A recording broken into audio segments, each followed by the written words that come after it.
Guy de Maupassant. Deux amis. Paris était bloqué, affamé et râlant. Les moineaux se faisaient bien rares sur les toits et les égouts se dépeuplaient. On mangeait n'importe quoi. Comme il se promenait tristement par un clair matin de janvier le long du boulevard extérieur, les mains dans les poches de sa culotte d'uniforme et le ventre vide, M. Morisseau, horloger de son état et pantouflard par occasion, s'arrêta net devant un confrère qu'il reconnut pour un ami. C'était M. Sauvage, une connaissance du bord de l'eau. Chaque dimanche, avant la guerre, Morisseau partait dès l'aurore, une canne en bambou d'une main, une boîte en fer-blanc sur le dos. Il prenait le chemin de fer d'Argenteuil, descendait à Colombes, puis gagnait à pied l'île Marante. À peine arrivé en ce lieu de ses rêves, il se mettait à pêcher. Il pêchait jusqu'à la nuit. Chaque dimanche, il rencontrait là un petit homme replé et jovial, Monsieur Sauvage, mercier, rue Notre-Dame de Lorette, autre pêcheur fanatique. Il passait souvent une demi-journée côte à côte, la ligne à la main et les pieds ballants au-dessus du courant, et ils s'étaient pris d'amitié l'un pour l'autre. En certains jours, ils ne parlaient pas. Quelquefois ils causaient, mais ils s'entendaient admirablement sans rien dire, ayant des goûts semblables et des sensations identiques. Au printemps, le matin vers 10 heures, quand le soleil rajeuni faisait flotter sur le fleuve tranquille cette petite buée qui coule avec l'eau, et versait dans le dos des deux enragés pêcheurs une bonne chaleur de saison nouvelle, Morisseau parfois disait à son voisin « Hein, quelle douceur !» Et M. Sauvage répondait « Je ne connais rien de meilleur !» Et cela leur suffisait pour se comprendre et s'estimer. À l'automne, vers la fin du jour, quand le ciel ensanglanté par le soleil couchant jetait dans l'eau des figures de nuages écarlates, empourprait le fleuve entier, enflammait l'horizon, faisait rouge comme du feu entre les deux amis et dorait les arbres roussis déjà, frémissant d'un frisson d'hiver, M. Sauvage regardait en souriant Morisseau et prononçait « Quel spectacle !» Et Morisseau, émerveillé, répondait, sans quitter des yeux son flotteur « Cela vaut mieux que le boulevard, hein ?» Dès qu'ils se furent reconnus, ils se serrèrent les mains énergiquement, tout émus de se retrouver en des circonstances si différentes. Monsieur Sauvage, poussant un soupir, murmura « En voilà des événements !» Morisseau, très morne, gémit « Et quel temps! C'est aujourd'hui le premier beau jour de l'année. » Le ciel était en effet tout bleu et plein de lumière. Ils se mirent à marcher côte à côte, rêveurs et tristes. Morisseau reprit « Et la pêche, hein! Quel bon souvenir !» Monsieur Sauvage demanda « Quand y retournerons-nous » Ils entrèrent dans un petit café et burent ensemble une absinthe, puis ils se remirent à se promener sur les trottoirs. Morisseau s'arrêta soudain. « Une seconde verte, hein ?» Monsieur Sauvage y consentit. « À votre disposition. » Et ils pénétrèrent chez un autre marchand de vin. Ils étaient fort étourdis en sortant, troublés comme des gens à jeun dont le ventre est plein d'alcool. Il faisait doux. Une brise caressante leur chatouillait le visage. Monsieur Sauvage, que l'air tiède achevait de griser, s'arrêta. « Si on y allait ?»« Où ça ?»« À la pêche, donc !»« Mais où ?»« Mais à notre île. Les avant-postes français sont auprès de Colombes. Je connais le colonel Dumoulin. On nous laissera passer facilement. » Morisseau frémit de désir. « C'est dit, j'en suis !» Et ils se séparèrent pour prendre leurs instruments. Une heure après, ils marchaient côte à côte sur la grande route. Puis ils gagnèrent la villa qu'occupait le colonel. Il sourit de leur demande et consentit à leur fantaisie. Ils se remirent en marche, munis d'un laissez-passer. Bientôt ils franchirent les avant-postes, traversèrent Colombes abandonnées et se retrouvèrent au bord des petits champs de vignes qui descendent vers la Seine. Il était environ 11 heures. En face, le village d'Argenteuil semblait mort. Les hauteurs d'Orgemont et de Sannois dominaient tout le pays. La grande plaine qui va jusqu'à Nanterre était vide, toute vide avec ses cerisiers nus et ses terres grises.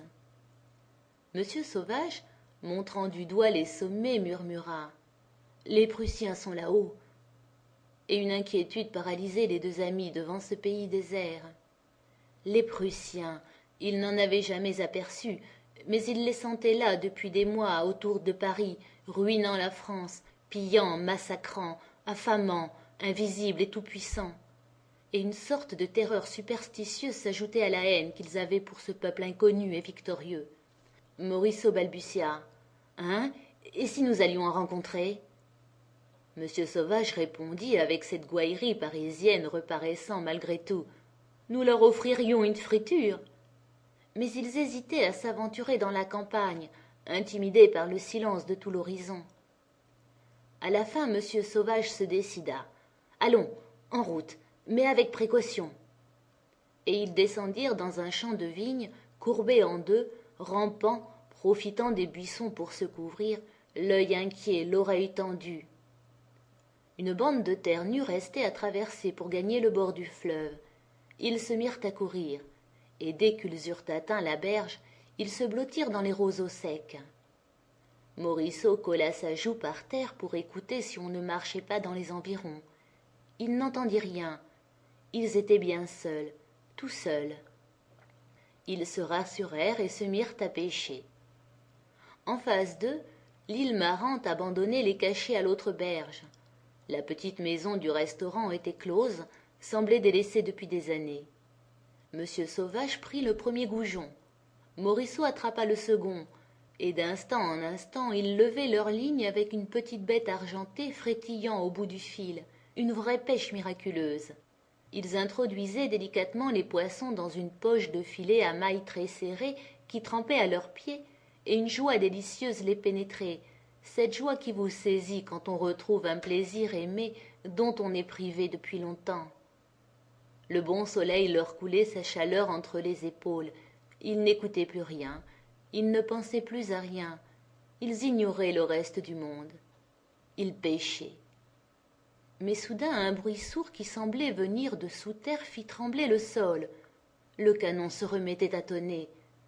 Morisseau tourna la tête, et par-dessus la berge il aperçut là-bas, sur la gauche, la grande silhouette du mont Valérien, qui portait au front une aigrette blanche, une buée de poudre qu'il venait de cracher.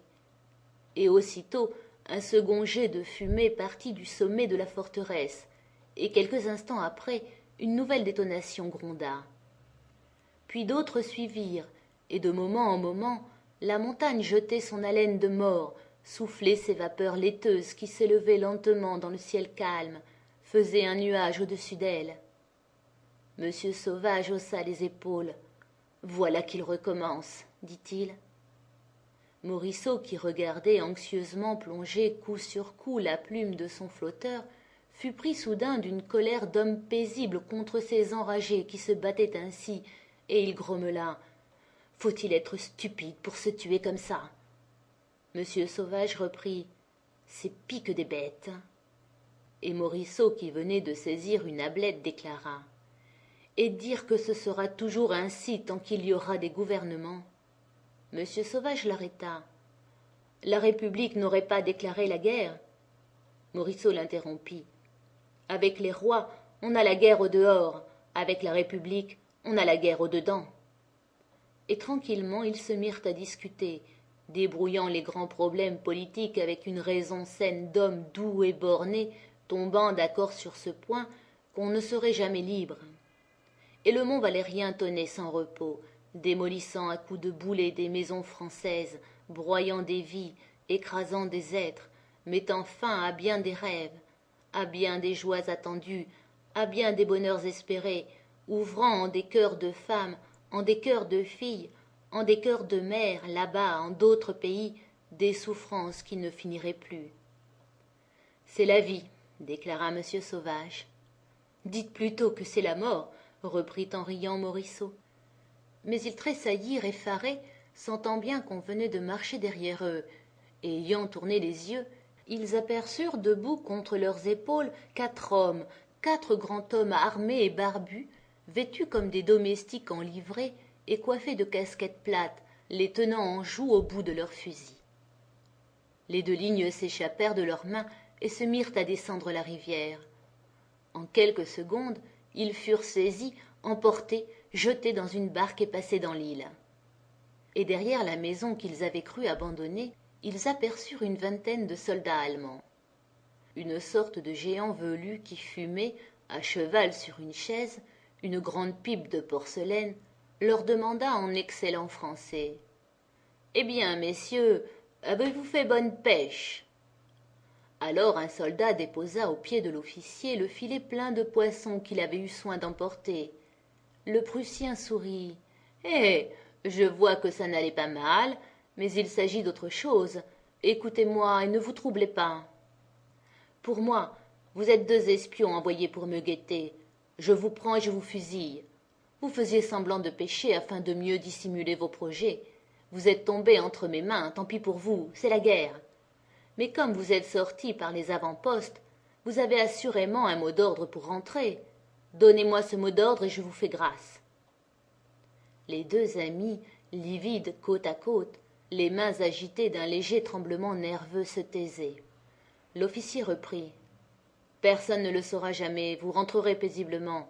Le secret disparaîtra avec vous. Si vous refusez, c'est la mort et tout de suite. Choisissez. » Ils demeurèrent immobiles sans ouvrir la bouche.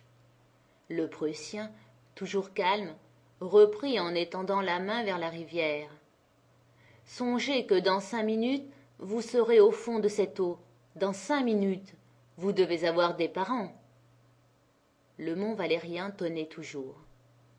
Les deux pêcheurs restaient debout et silencieux. L'Allemand donna des ordres dans sa langue. Puis il changea sa chaise de place pour ne pas se trouver trop près des prisonniers, et 12 hommes vinrent se placer à 20 pas, le fusil au pied. L'officier reprit. « Je vous donne 1 minute, pas 2 secondes de plus. » Puis il se leva brusquement, s'approcha des deux Français, prit Morisseau sous le bras, l'entraîna plus loin, lui dit à voix basse: « Vite, ce mot d'ordre. Votre camarade ne saura rien, j'aurai l'air de m'attendrir. » Morisseau ne répondit rien. Le Prussien entraîna alors M. Sauvage et lui posa la même question. M. Sauvage ne répondit pas. Ils se retrouvèrent côte à côte. Et l'officier se mit à commander. Les soldats élevèrent leurs armes. Alors le regard de Morisseau tomba par hasard sur le filet plein de goujons resté dans l'herbe à quelques pas de lui. Un rayon de soleil faisait briller le tas de poissons qui s'agitait encore. Et une défaillance l'envahit. Malgré ses efforts, ses yeux s'emplirent de larmes. Il balbutia: « Adieu, monsieur Sauvage. » Monsieur Sauvage répondit: « Adieu, monsieur Morisseau. » Ils se serrèrent la main, secoués des pieds à la tête par d'invincibles tremblements. L'officier cria: « Feu !» Les 12 coups n'en firent qu'un. Monsieur Sauvage tomba d'un bloc sur le nez. Morisseau, plus grand, oscilla, pivota et s'abattit en travers sur son camarade, le visage au ciel, tandis que des bouillons de sang s'échappaient de sa tunique crevée à la poitrine. L'Allemand donna de nouveaux ordres. Ces hommes se dispersèrent, puis revinrent avec des cordes et des pierres qu'ils attachèrent aux pieds des deux morts, puis ils les portèrent sur la berge. Le mont Valérien ne cessait pas de gronder, coiffé maintenant d'une montagne de fumée. 2 soldats prirent Morisseau par la tête et par les jambes. 2 autres saisirent Monsieur Sauvage de la même façon. Les corps, un instant balancés avec force, furent lancés au loin, décrivirent une courbe, puis plongèrent debout dans le fleuve, les pierres entraînant les pieds d'abord. L'eau rejaillit, bouillonna, frissonna, puis se calma, tandis que de toutes petites vagues s'en venaient jusqu'aux rives. Un peu de sang flottait. L'officier, toujours serein, dit à mi-voix: « C'est le tour des poissons maintenant. » Puis il revint vers la maison. Et soudain il aperçut le filet aux goujons dans l'herbe. Il le ramassa, l'examina, sourit, cria: « Willem !»